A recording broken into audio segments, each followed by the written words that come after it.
ఎటు చూసినా సంపెంగులు పనసఫలాలు పరిమళాలు విరజమ్మే ప్రకృతి రమణీయతతో విరజిల్లే శ్రీ వైష్ణవ క్షేత్రం సింహాచలం.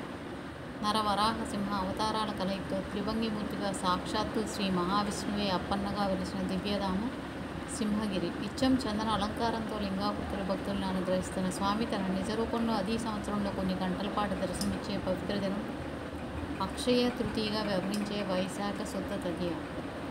సింహాచల చందనోత్సవానికి వారం రోజుల ముందు నుంచే ప్రత్యేక జప హోమ పూజలతో చందనం అరగదీసి ప్రక్రియ ప్రారంభిస్తారు.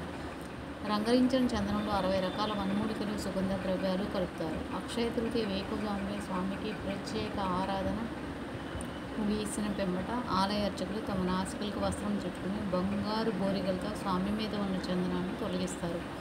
అనంతరం గంగాజలధారతో అభిషేక పూజాది కార్యక్రమాలు నిర్వహిస్తారు. ఆ రాత్రి వరకు నిజరూపాన్ని లక్షలాది మంది భక్తులు దర్శించుకుంటారు.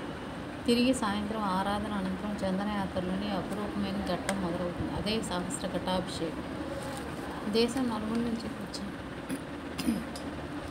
శ్రీ వైష్ణవ స్వాములు సాంప్రదాయంగా శ్రీ సూక్త, పురుష సూక్త, విష్ణు సహస్రనామాలు పాటిస్తూ గంగాధర నుంచి ఘటాలతో తెచ్చిన జలాలతో స్వామికి సహస్ర ఘటాభిషేకం జరుగుతుంది. అనంతరం స్వామికి తొలి విడతగా 3 మడుగులు చందన సమర్పణ చేస్తారు.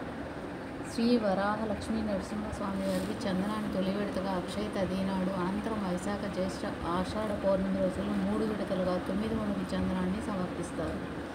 అంటే స్వామికి సుమారు 500 కిలోల చందనాన్ని సమర్పిస్తారు. ఎంతో వైభవంగా జరిగే ఈ చందనయాత్రను తిలకించేందుకు వేలాది మంది భక్తులు వస్తారు. నారసింహనామంతో సింహగిరులు ప్రతిధ్వనిస్తాయి.